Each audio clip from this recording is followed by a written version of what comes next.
Hello guys welcome to Narayan GTM YouTube channel. अनि के भनौँ भने देवघाट आएको यहाँ त्रिवेणी अरे त्रिवेणी धाम त त्रिवेणी धाम पनि भन्छन्, तीनटा धाम मिसिएको भए त्रिवेणी धाम पनि भन्छन्। तर चाहिँ हामी भरतपुर हस्पिटल भाइरस सञ्चालन भएको आएको बेला थियौँ अनि त्यसपछि चाहिँ के भन्छन् अरे यहाँ आएको बेला भ्याइयो भने सकेसम्म भ्यायो भने देवघाट धाममा आएर यसो सट्ट एक डुबुल्की भने मार्न मन थियो। त्यो पनि इच्छा पुरा भयो, शान्ति मन शान्ति भयो, आनन्द आयो।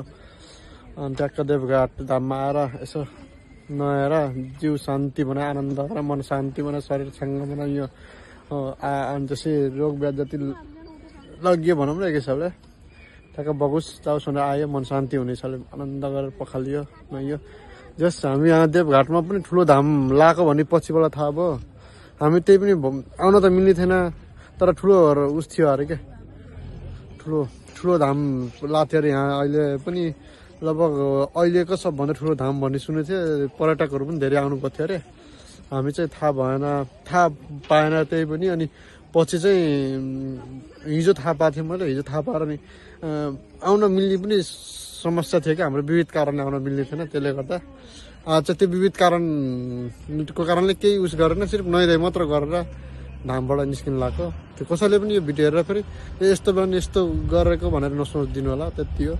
सिर्फ नुहाइधुवाइ गर्न मात्र आएको यहाँ। यस्तो मूर्तिहरू मन्दिर बनाएर यस्तो मूर्ति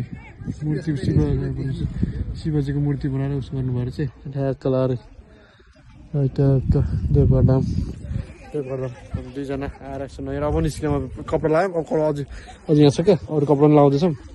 लगाएर अब हामी निस्किनु पर्यो, ढिलो हुन्छ। अब धेरै गफ गर्न लागि ढिलो हुन्छ। अब उस्तै पऱ्यो, धेरै गफ गर्न लाग्यो भने फेरि ढिलो हुन्छ, घर पुगिन्न। त्यो राखिदियो ल भाइ शिवजीको। आइच यता र त नेपाली डुङ्गा सानो भाइहरूको बाबुहरूको सानो भाइहरूको